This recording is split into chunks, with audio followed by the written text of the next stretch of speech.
না মুসলমান, আপনার বাড়ির মেয়ে ছাওয়ার লোক আছে না? কেন? ওদের সাবধানে রাখবেন। মানে? মাঝে মধ্যে আমার মাথা খুব গরম হয়ে যায়, তাদের উপরে অত্যাচার হইতে পারে।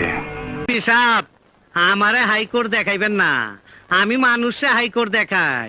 শোনেন, টাকার বাগটা ঠিক মতন 12 ঘন্টার মধ্যে পাঠায় দিবেন, নইলে আপনার আমি মরণের চুলকানিতে মলম লাগাই দিমু, বাসুরে খেপাই। ওই ফকুনির বাচ্চারা আমার জুতা ছিঁড়ছে কেটা, পরে আমি দেখবার আইছি। আমি তোর জুতা ছিঁড়েছি, দেখ, আমাকে ভালো করে দেখ। নাম আমার বাদশাহ। আমার হোগা মারা শেষ। আপনাগা মতন ফকুনির পোলার নাম বাদশা বলেই তো দেশের আজ এই অবস্থা। আল্লাহর কসম লাগে, বাড়ি দিস না।